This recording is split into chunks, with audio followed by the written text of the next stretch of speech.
এই WhatsApp YouTube, আমি সুব্রত আর আপনারা দেখছেন বিয়ন্ড মাইলস্টোনস। তো আজকে আমরা আবার বেরিয়ে পড়ছি তোষ থেকে একটা নতুন ডেস্টিনেশনের দিকে। যাচ্ছি আমরা পুলগা, যদিও জানি না পুরোটা যেতে পারবো কি না, কারণ রাস্তার অবস্থা দেখতেই পাচ্ছেন। তোষের একদম উপরের দিকে রাস্তার অবস্থা আরও খারাপ ছিল। আমরা আজকে ফিরছি pink Floyd cafe and guest house থেকে। যদি এপিসোডটা মিস করে থাকেন অবশ্যই দেখবেন, দারুণ একটা অভিজ্ঞতা। তার সাথে আজকে আমরা যাচ্ছি পুলগা। তো পুলগাতে আমাদের মেন টার্গেট হচ্ছে ফেয়ারি ফরেস্ট। গল্পটা বলবো কেন ওটার নাম হলো ফেয়ারি ফরেস্ট, আগে দেখি পৌঁছাতে পারি কি না। নামতে নামতে দুর্ঘটনা হলো, সেটা হচ্ছে আমার গোপ্রোর যে সামনের ক্যামেরাটা, এখানে কাঁচের মধ্যে একটা ক্র্যাক দেখতে পাচ্ছি। এখন ওটা ভেতরের কাঁচে ক্র্যাক পড়েছে নাকি বাইরে যে একটা প্রোটেক্টার লাগানো ছিল সেটা স্ক্র্যাচ পড়েছে বুঝতে পারছি না। আই হোপ প্রোটেক্টারটাই হোক, এখনও বুঝতে পারছি না রোদের মধ্যে কোনো দাগ আসছে কিনা ভিডিওতে। বাট খুব বাজেভাবে পড়েছি, মানে এত বাজে রকমের ব্ল্যাক আইস। এই যে পড়ে পায়ের এদিকটা গেল, এদিকগুলো গেল, হাতের সাইডটায় লেগেছে। বাট ওভারঅল ক্যামেরাটা কাজ করছে, এটুকু দেখে হ্যাপি। বাকি বুঝতেই পারছেন প্রত্যেকটা স্টেপ ফেলায় কি কষ্ট। এখানে তাও একটু ঝুড়ো বরফ, অসুবিধা হচ্ছে না। দুপুরে যে সিঁড়িগুলো দিয়ে নামছিলাম সেখান দিয়ে পুরো বরফগুলো গলে জল হয়ে হয়ে পড়ছে, আর নিচের বরফগুলো একদম কাঁচের মতো শক্ত। তো ওই ব্ল্যাক আইসগুলোতেই প্রবলেমটা হয়ে গেল। কালকে তো যে অ্যাডভেঞ্চার করেই নিয়েছি, আজকে আর রিস্ক নিচ্ছি না, কারণ এই পায়ে যেভাবে পড়লাম তার মধ্যে ক্যামেরাটার যে অবস্থা, আবার যদি পড়ি বাকি ব্লগটু কভার করা হবে না। এখন অনেকগুলো জায়গা কভার করা বাকি। এখান থেকে আমরা গাড়ি নিয়ে নিচ্ছি শেডে। পার হেড পড়ছে আমাদের 400 টাকা ভার্সানি অবধি। সেখান থেকে আমাদের আবার আলাদা গাড়ি করে বেরোতে হবে পুলগার দিকে। আজকে সকাল থেকে কপাল খারাপ নিয়ে বেরিয়েছি। এই রাস্তা দিয়ে আমরা ফিরছিলাম, তো একটা গাড়ি আসছিল, দাদা সাইড দেওয়ার জন্য গাড়িটাকে এদিকে ঢুকিয়েছে। তো বোঝা যাচ্ছিল না, এইদিকের চাকাটা অলরেডি রাস্তার বাইরে বেরিয়ে গেছে। সো ওখানে গ্রিপ পাচ্ছে না, মানে খাদের দিকে বেরিয়ে গেছে। আমরা প্রথমে বুঝতে পারিনি, কিন্তু গাড়িটা এখন ব্যাকের দিকে আনতে যায়, তখন দেখা গেলো শুধু চাকাটা ঘুরছে আর গ্রিপ পাচ্ছে না। সবাই লাফিয়ে নেমেছি। যে আরো লোক ডেকে আনছে এটাকে তোলার জন্য। স্টার্টিং মারাত্মক আজকে। প্রথমে পড়লাম, এই যে এই অবস্থা, তারও ভাবলাম না সেফলি গাড়িতে বেরিয়ে যাই, এই অবস্থা।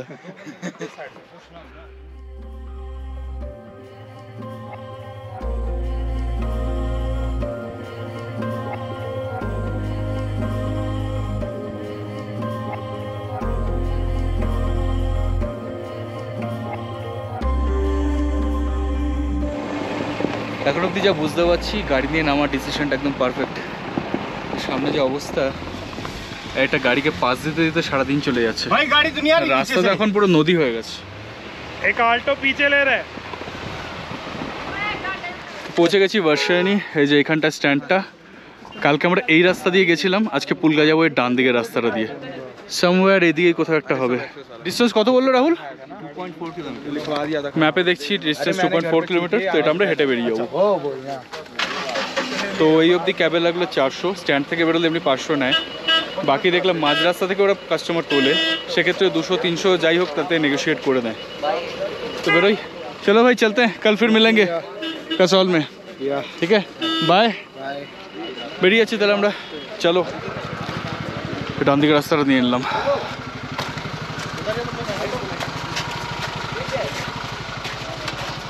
এখানেও রাস্তা অবস্থা খুব একটা ভালো নয় এখন অবধি, সেই সলিড আইসটা নেই, মাঝখানে হাঁটার মতো রাস্তা আছে, কিন্তু মনে হচ্ছে একটু উপরে গেলে অবস্থা খারাপ হবে। এই ট্রিপটাতে কিছু স্নো নিয়ে কারবার হলো বটে। মানালিতে এসে স্নোফল, কোমর অবধি স্নোয়ের মধ্যে ওল্ড মানালি এক্সপ্লোর করা, ওল্ড মানালিতে স্নোফল, তারপরে এইখানে শুধু বরফ ঢাকা পেলাম তোষ। আজকে আবার আরেকটা স্নো ট্রেক, কালকে একটা স্নো ট্রেক হলো, আজকে আরেকটা।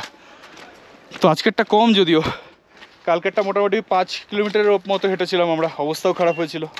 আজকে ভার্সানিতে নেমে এখান থেকে আমাদের বলছে 2.4 না, 2.4। এই যে এই সমস্যাটা নিয়ে আমরা ভাবছিলাম। ওয়াটারপ্রুফ জুতো তো নয়, বাট জল প্রচুর, তো ছাপাস করে একবার পা ফেলতে হবে, দুদিকে জলটা ছিটকাবে, ভেজে নি খুব একটা। বাকি এদিকের ভিউ নিয়ে তো কথা হবে না, ওয়াও অসাধারণ। এই যে ব্রিজটা ক্রস করলাম এক্ষুনি, এটা কিন্তু এই পুলগা ড্যামের উপর থেকে এলো। এইখানে দেখতে পাচ্ছেন একটা নদী এসছে, অ্যাকচুয়ালি দুটো নদী, একটা এদিক থেকে এসছে পুলগা নালা, আর এদিক থেকে এসছে ক্ষীরগঙ্গা। দুটো মিশে এখান দিয়ে যাচ্ছে। খুব সুন্দর লাগছে। একে তো বরফ রয়েছে, তার মধ্যে একটা হালকা নীলাভ সবুজ আভা পড়েছে, দারুণ। আর এদিকটা সূর্যটা মানে এখন যেন সব থেকে বেঁচে থাকার। ও শিট, বাপরে বাপ, ভয় পেয়ে গেছিলাম। কে ফোন করছে? মা ফোন করছে। এগোতে এগোতে দুটো রাস্তা ডিভাইড হচ্ছে। এই উপরের রাস্তাটা চলে যাচ্ছে কালগা, এটা যাচ্ছে পুলগা। এই ছোটো ছোটো ইনফরমেশনগুলো যদি এই পিছন থেকে রাহুল আমার প্রোভাইড করছে, কারণ ওর এটা কতবার হলো ওটা তো রাহুল? এই সে পুলগা কালগা আমি একবারই এসেছি। আচ্ছা, বাট বাকি হিমাচলের 5-6টা ট্রিপ হয়ে গেছে। রাস্তা তো এখনো পুরো স্নোয়ে ঢাকা। এই জায়গা থেকে এইটা তুই কেন বলতে না বলতে লেখা আছে আসিস না, এটা এখান দিয়ে ধাপাস করে পড়লাম একবার। ক্যামেরাটা অফ করি। হ্যাঁ, অলরেডি সাইডের কাঁচটা ভেঙেছে, জানি না কিরকম ভিডিও আসছে। ক্যামেরাটাকে আসতেও নিয়ে যেতে পারবো না। এই পুরো ট্রেলটা পেরিয়ে নিই, তারপর করছি আবার রেকর্ডিং। এই একমাত্র কিছু 4x4গুলোই চলছে, আর এই ডগিগুলো সরবে না। এবার সরেছে লাস্ট মোমেন্টে।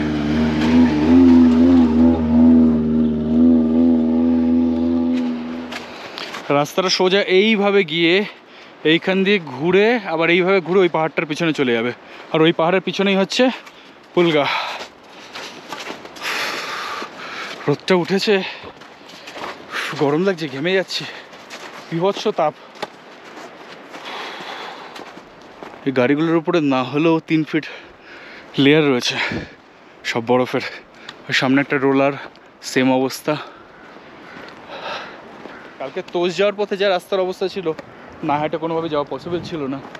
মাঝখানে একটা জেসিবি তখনও ক্লিন করছিল, তো ওই অবধি গাড়িগুলো এসে ছেড়ে দিচ্ছিল। ভালো হয়েছে গাড়ি না নিয়ে হেঁটেছি, একটা অদ্ভুত অভিজ্ঞতাও হয়ে গেল।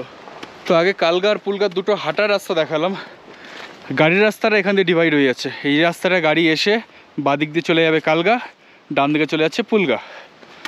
বরফগুলো গলে যা জল তৈরি হয়েছে, অনেক জল, সাইড দিয়ে বেরোই। এত থিক স্নো অ্যাকচুয়ালি এক্সপেক্ট করে আসিনি বাড়ি থেকে, তাহলে একটু ওয়াটারপ্রুফ জুতোটা ভাবতে হতো। বাট এই জুতোটা খুব ভালো সার্ভিস দিচ্ছে, ডিক্যাথলনের, 1000 টাকা দাম। অ্যাঙ্কেলটা বেশি হাই না, বাট অসুবিধা হয়নি। 2-1 সময় ভিজেছে, বাট খুব তাড়াতাড়ি শুকিয়েও যাচ্ছে। গ্রিপ অ্যাভারেজ কিন্তু, মানে অন্যান্য ট্রেলে খুব ভালো, কিন্তু এই বরফের জন্য গ্রিপ অ্যাভারেজ। আর আমার মনে হয় না যত ভালো জুতো হোক না কেন, ওরকম শক্ত বরফে খুব বেশি কিছু একটা করতে পারবে যদি স্পাইকস না থাকে। আর এইটা নিয়ে কি বলবো, বিউটিফুল। এখান থেকে জলটা আসছে, উপরে একটা মোটা কাঠের ব্রিজও রয়েছে, দারুণ। আর এইদিকে উঁচু দেয়ালের মতো পাহাড়গুলো, বাট এটা অসাধারণ লাগছে। স্পেশালি রোদটা পড়ে যেভাবে চিকচিক করছে। এগোই আবার, বিভৎস পেয়ে গেছি। সেই রাস্তার মধ্যে হাঁটা যে কী কষ্টকর, প্রত্যেকটা মিনিট যা যা পা ফেলছি 2 ইঞ্চি বা 3 ইঞ্চি করে পিছিয়ে যাচ্ছে গ্রিপ না পেয়ে। সো বড্ড এক্সস্টিং ওটা।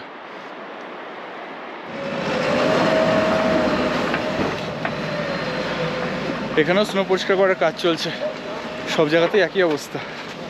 ও শিট, পুরো একদম হাঁটুর উপরে অব্দি জল ছিল। রাহুল কেস খেয়ে গেছে, পুরো জুতো ফুতো ভিজে গেছে।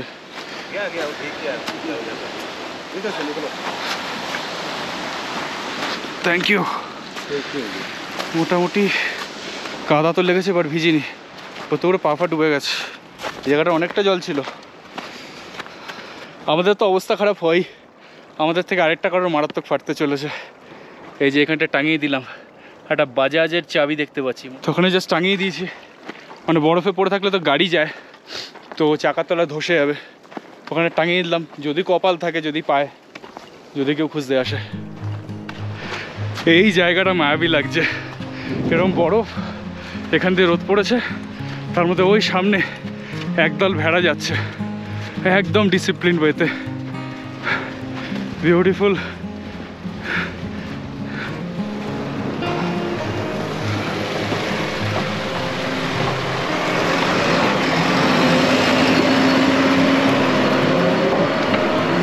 এনাদেরও কাজ এখন, সারাটা দিন রাস্তার একবার এপার পরিষ্কার করছে, একবার ওপার পরিষ্কার করছে। এবার যা বানিয়ে দিয়ে যাচ্ছে গাড়ি চলার জন্য ঠিক আছে, কিন্তু এই যে প্যাচ প্যাচে কাদার মতো বরফগুলো চলার জন্য খুব কষ্টকর। এইটুকু রাস্তা বাট কি হাঁপাচ্ছি। কি কিউট ভেড়াগুলো। এই লাস্টের একটা শিংটা কি সুন্দর। কষ্টের জীবন না, পুরো বরফের মধ্যে থাকা, ঘাস বারং খাওয়ার খোঁজার জন্য বরফ ঠেঙিয়ে দূরে দূরে যাওয়া। এই রাস্তাটা হেঁটে চলে এসেছি, এখান থেকে পুলগার এন্ট্রান্স। কোথায়? এই রাস্তাটা দিয়ে? ও বাবা, আবার চড়তে হবে পাথর, আর ওখানে সিঁড়ি সিঁড়ি আছে, আর দেখে বুঝতে পারছি বরফগুলো জমে আছে বাজেভাবে। এই দাঁড়া, 2 মিনিট দাঁড়িয়ে যাই। বাইকগুলোর অবস্থা তো খারাপ, পুরো সব বরফের তলায়। আর যা অবস্থা দেখলাম, বাইক নিয়ে চালানো ইম্পসিবল। এখান থেকে ওটা স্টার্ট করেছে, রাহুল অলরেডি পড়তে পড়তে বাঁচলো। এই যে এগুলো সিঁড়ি, তো সিঁড়িগুলো একদম ফ্ল্যাট হয়ে পুরো জমে গেছে, স্লিপ খেতেই হবে। তো আমরা সাইড দিয়ে উঠছি, স্লিপ খাচ্ছি হচ্ছে পা, আরামসে ওঠ। আমারও অবস্থা মোটামুটি খারাপই হচ্ছে। বাঁচলাম বাবা, এই জায়গাটা খুব রিস্কি। হ্যাঁ, ঝুড়ো বরফগুলোর এখান দিয়ে পা দিয়ে উঠছি, মাঝখান দিয়ে ওঠা যাচ্ছে না।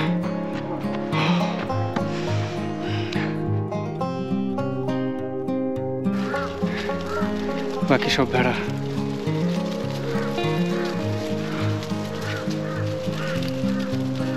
বাবা, কত বড় পাল, শেষ হচ্ছে না এখনো। রাহুলের গায়ে আবার কি শুকছে।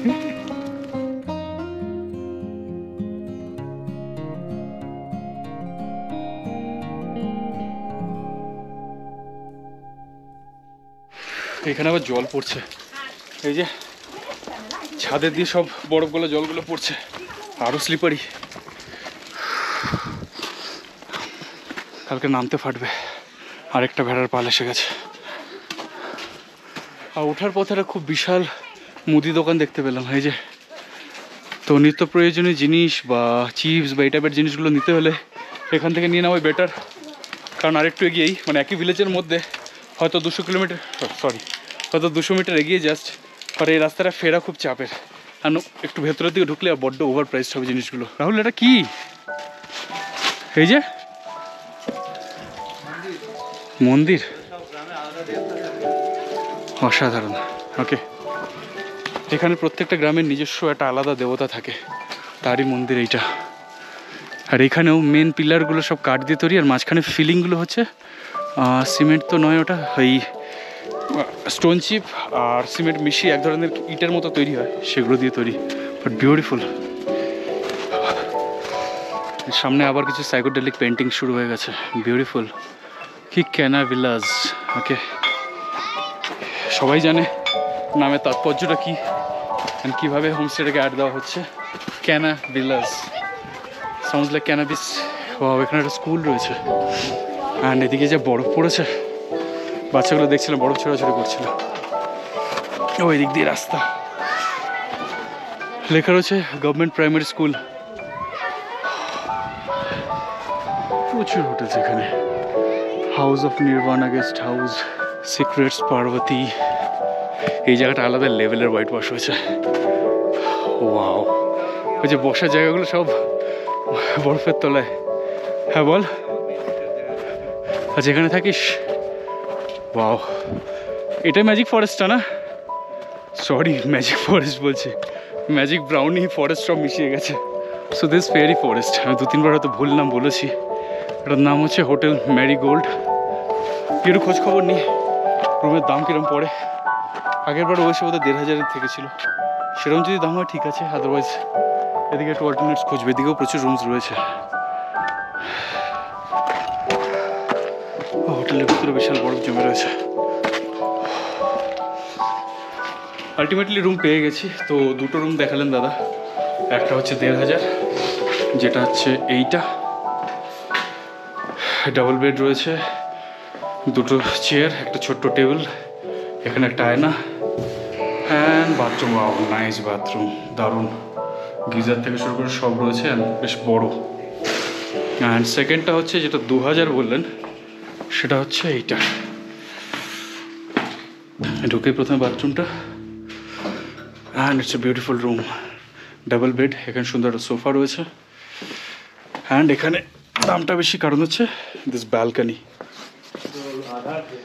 বিচ এখানে একটা বসা set up, and this is the view. আমরা 1500 রুমটাই নিচ্ছি কারণ ভিউ মোটামুটি আমরা ওই ব্যালকানি থেকে এনজয় করে নেবো, অ্যান্ড আমরা একটু বাজেট ভেবেই চলছি। একটু ফ্রেশ হয়নি, ডকুমেন্টসগুলো সাবমিট করি, তারপর আবার কথা বলছি আপনাদের সাথে।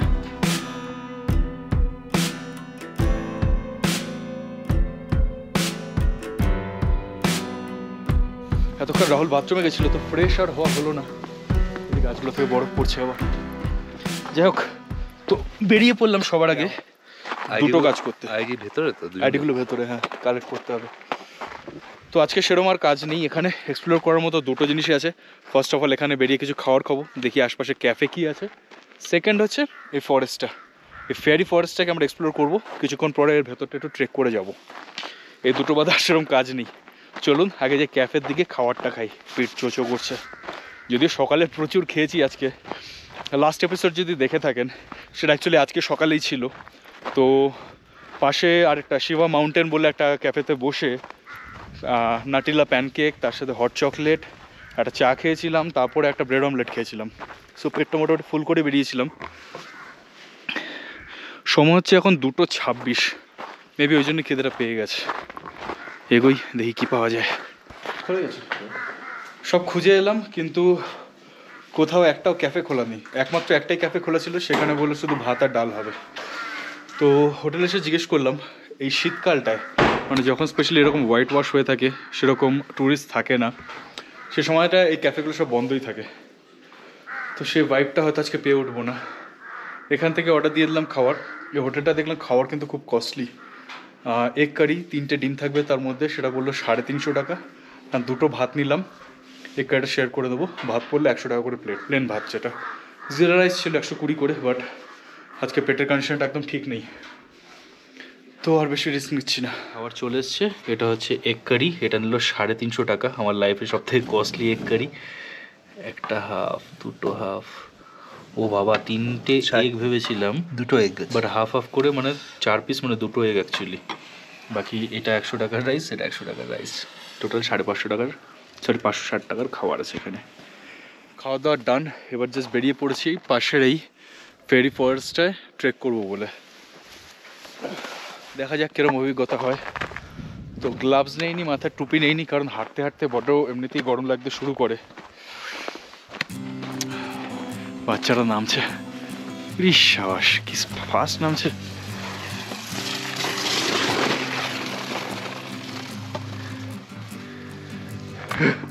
পুরোটাই প্র্যাকটিস, শু করে নেমে গেল পুরো।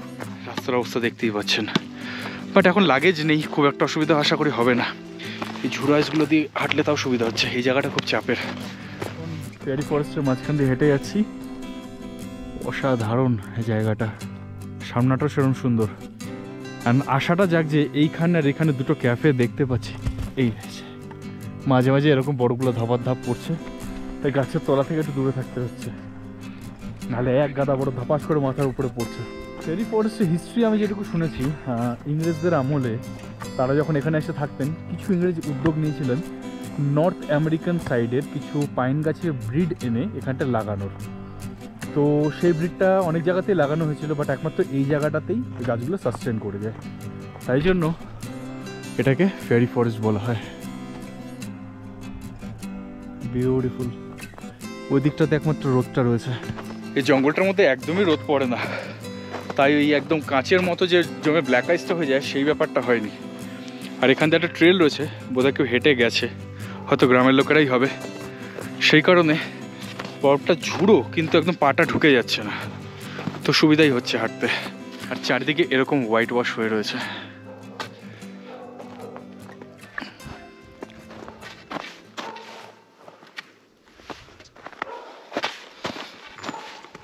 দুটো এসে বাথরুম শুরু করে দিয়েছে। এই হয়েছে সর, জায়গা দে। কি বুঝলো কে জানে। আরে অদ্ভুত বাথরুম করছে, চল। তো আমরা এদিক থেকে এসেছি, অনেকটাই চলে এসেছি, স্টার্টিং পয়েন্ট দেখা যাচ্ছে না। সামনে একটা পাইপ আছে এরমভাবে গেছে, তো এই পাইপটাকে ফলো করতে করতে গেলে একটা ওয়াটারফল পাওয়া যায়। আই এম শিওর ওটা এখন কমপ্লিটলি ফ্রোজেন হবে, তাই জাস্ট আমরা এগিয়ে দেখছি কত দূর যাওয়া যায়, একটু এক্সপ্লোর করতে জাস্ট বেরিয়েছি। টুপিটা আনা উচিত ছিল, হ্যান্ড গ্লাভসটাও। একদম অন্ধকার টাইপের তো ভালো ঠান্ডা লাগছে, আর হাওয়া চলছে, কনকন করছে পুরো, ইভেন চোখটা তো জ্বালা করছে।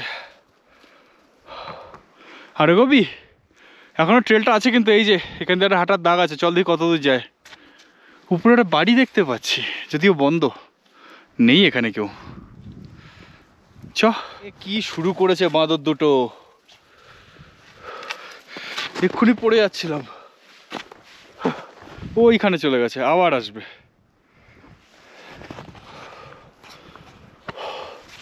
তো অনেকটা উপরে চলে এসেছি, পাইপটা খুঁজে পাচ্ছিলাম না, যেটাকে ফলো করে যাওয়া ভাবলাম, ফাইনালি পাওয়া গেছে। এই যে অ্যাকচুয়ালি বরফে পুরো ঢাকা, এটাই পাইপটা, এই যে সামনে দেখা যাবে, গিয়ে এইভাবে উঠে গেছে। তো আমরা আরেকটু এগোনোর চেষ্টা করছি, একটা ফ্রোজেন ওয়াটারফল দেখতে পেলে তো খারাপ হয় না। আবার চলে এসছে বাদরটা, একবার পায়ে আটকে পড়ে যাচ্ছিলাম, আবার যাচ্ছে। ওয়াটারফলে হালকা একটা আওয়াজ পাচ্ছি, ওই আশাতে এগিয়ে যাচ্ছি। বাকি দুদিকে প্রায় 2 ফুট 3 ফিট বরফের লেয়ার, শুধু মাঝখান থেকে কেউ একটা হেঁটে গেছে, হয়তো গ্রামের লোকেরা হাঁটে এই রাস্তায়, তার একটা ট্রেল তৈরি হয়েছে। এটা না থাকলে ইম্পসিবল ছিল চীনে যাওয়া অথবা এর বরফের মধ্যে হাঁটা। এই যে এতটা, এই রাস্তাটা একটু রিস্কি, এই যে এখান দিয়ে যেতে হবে, এদিকে গেলে সুই একটা নদীর মতো আওয়াজ তো আসছে, ওটা ওয়াটারফল নাকি কোনো নদী দেখতে পাবো বুঝতে পারছি না, মনে হচ্ছে সামনেটা গেলে দেখতে পাবো। বাট ট্রেলটা অসাম।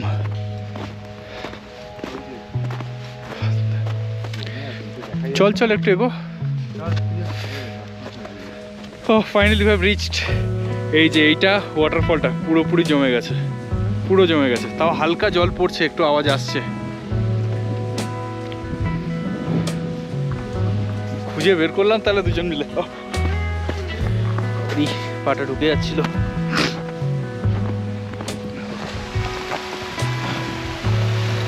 পৌঁছে গেছি। এই যে একটা ঝর্ণা, আর এটা পুরো জমে গেছে, মাঝখান দিয়ে যেটুকু গ্যাপ আছে ওখান দিয়ে জলটা যাচ্ছে। এই যে মোটা মোটা ক্রিস্টালগুলো তৈরি হয়েছে।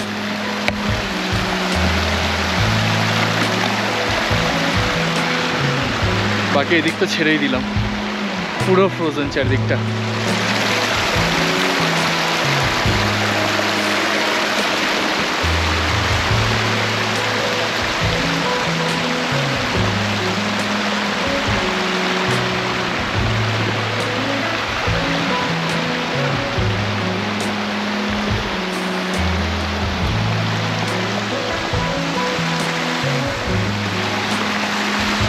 টার্গেট ছিল এটাকে খুঁজে আসা, উই হ্যাভ রিচড।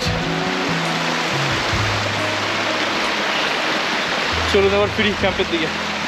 ঠান্ডাটাও বেড়ে যাচ্ছে, নাক ফাঁক একদম জ্বলছে, তার সাথে চোখটাও জ্বালা করছে। ভেবেছিলাম এতটা হাঁটলে হয়তো গাটা গরম হবে, বাট কিছু পার্থক্য বুঝতে পারছি না। এখানে সবাই দাঁড়িয়ে আগুন সেঁকছে বাচ্চাগুলো, অ্যান্ড এই যে একটা করে কাঠ, তার নিচে পাইপ লাগানো, কি মজা। রাহুল সাইড দে।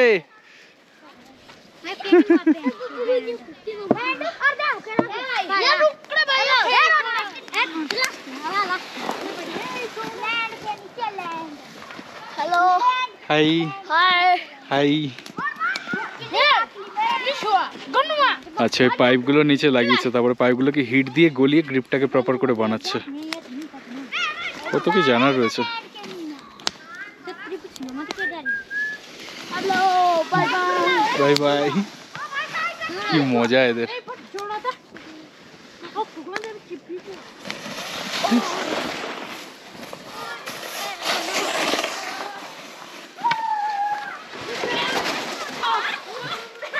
আর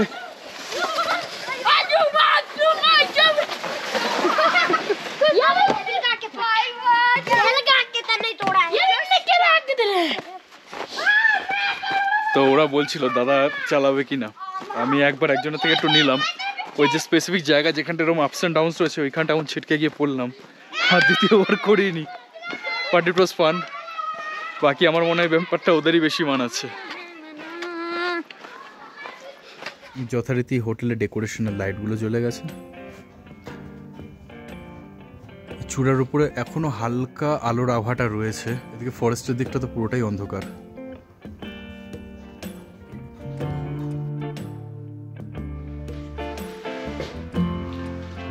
সকাল এখন 9:45, বাইরেটা কিছু ডেরুম লাগছে। চারিদিকে বরফে ঢাকা, তার সাথে রোদ উঠেছে, দুপুর দিয়ে বরফগুলো গলে গলে ফোটা ফোটা হয়ে পড়ছে। এখানে যেটুকু দেখেছি ওই 9:30 থেকে 11টা, 1.5 ঘন্টার মধ্যে রোদ পড়ে, তারপর আবার এই পাইন গাছের ছায়ায় লুকিয়ে যায় রোদ। পিছনে রয়েছে আমাদের হোটেল। বাজে এখন সকাল 10টা, আর আমরা এখন চেক আউট করে সে বরফের পথেই হেঁটে বেরিয়ে যাচ্ছি কাসওয়ালের দিকে। এখান থেকে আমরা হেঁটে প্রথমে যাবো বাদশাহিনী থেকে তারপর গাড়ি খুঁজবো, কীরকম দাম পড়ে দেখি। আসার সময় তো 1000 টাকা চলে এসেছিলাম, তো ওরকমই অ্যাপ্রক্স হওয়া উচিত দুজনের। তারপরে যদি শেয়ারিং পেয়ে যাই তো ভালো। ব্লগ এখানে শেষ নয়, ডিটেলসগুলো দিয়ে দিই। হোটেলে আপনাদের 2 রকমের রুমই দেখিয়েছিলাম, একটা 1.5 ছিল, একটা 2। 1500 রুমটায় আমরা ছিলাম। ভিউ খারাপ না, শুধু একদম পার্সোনাল ব্যালকনি ছিল না, কমন ব্যালকনি ছিল একটা। ওই জায়গাটাতে বসেও রাত্রে বেশ ভালোই মজা হয়েছে। আমি আর রাহুল অনেক টাইম স্পেন্ড করছি রাতে। তারপরে খাওয়ার তো অলরেডি বলে দিয়েছি দুপুরেরটাই। রাতের খাওয়ার বেশ এক্সপেন্সিভ ছিল। আমরা অর্ডার দিয়েছিলাম বাটার চিকেন, 550 টাকা পড়েছিল প্লেট, ওই 8 পিসের মতো ছিল। একটা জিরা রাইস 140 টাকা, একটা রাহুলের জন্য প্লেন রাইস 100 টাকা। So pretty on the costlier side, but হ্যাঁ যদি বলি রুম, লোকেশন অ্যান্ড ফেসিলিটি অনুযায়ী দারুণ। Everything was very much posh.